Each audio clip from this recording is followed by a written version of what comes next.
Welcome to Simple Watch Talks. In January, I unboxed and reviewed 5 different watches, and today I'll be ranking them based on my experience with them and the time they spent on my wrist. As usual, you will find the individual reviews in the video description below. Without further ado, let's get into it. Number 5, Pagani Design PD1766. I got this watch to wear as a classy/dressy alternative to the Timex Expedition chronograph that I have in my collection. And I really like the dial color. I like the sapphire crystal and how it distorts the dial. I like the handset and the overall finishing at the front of the watch. But I had 2 major problems with this watch. The first one, and it's actually my fault for not researching the watch correctly, is that it doesn't have a second hand. So you gotta trust that it's running. When I pick up this watch to wear it, I have to take a glance at other watches in my collection to make sure the time matches. The second and more major issue is this bracelet. While the bracelet has solid links and solid end links, the clasp is clunky and really unreliable, and there were several instances in which I was wearing this watch and the clasp just opened up on its own. Other than that, it's a beautiful looking watch, and aside from the lack of second hand and the bracelet, it's a nice homage to the Omega Speedmaster watch. Number 4, the Casio Edifice EFR S108D. I was looking for an integrated bracelet version of the EFV100D,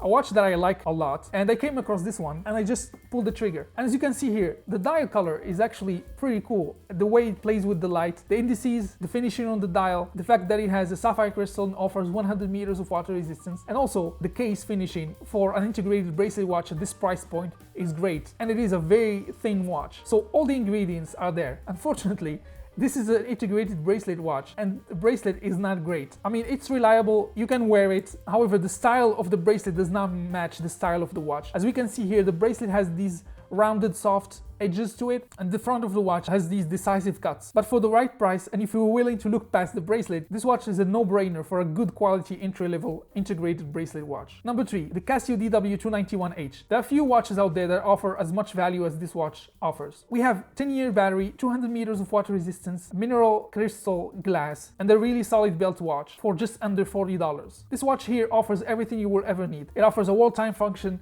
an alarm, a timer, and a stopwatch in a very solid package. The thing I love most about this watch is the button layout. These buttons are so easy to press, and I really can't stress that enough. There are a lot of more expensive Casios out there and G-Shocks that really struggle with the button layout, and this watch really succeeds to provide the best button layout, in my opinion, in a Casio watch. So this watch is the closest you can get to a G-Shock without the G-Shock brand name. The only issue is the mineral crystal is sitting flush with the case. Other than that, very good watch, really no-brainer in any collection. Number 2, the Boderry Voyager A11B03. I was looking for an automatic field watch on AliExpress, and I came across this one. And look at it, the color scheme is beautiful. I like the green color on the dial, the accented orange hands, the 4 o'clock crown, which is signed, screwed down, and big enough for a very comfortable operation. And the fact that it's bronze means that it's gonna gather a patina over time. And it's powered by the Seiko NH35. I believe this watch offers the best value for money if you're looking for an automatic field watch. And number 1, to no one's surprise, the Casio G-Shock GW-M5610U. This watch is the perfect G-Shock watch. For a price of around 120 USD, you're getting solar-powered, radio-controlled movements, all the features you will ever need in a watch, and also the durability of a G-Shock. But the problem with this watch is that it is a collection killer, meaning that it is so easy to wear, so easy to operate, that you might neglect other watches from your collection. And trust me, a lot of times I was going for another watch in my collection, and this one ended up on my wrist. On a more serious note, the only 2 issues I have with this watch is the viewing angle, which degrades at around 45 degrees, and also the button layout, which is not ideal. These buttons are a little bit too difficult to press. Other than that, this is a great watch, very comfortable, sleek design, small wrist friendly, and with all the features you can't really go wrong with this one.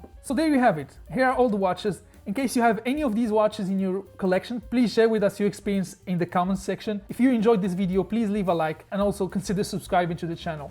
Thank you so much for watching.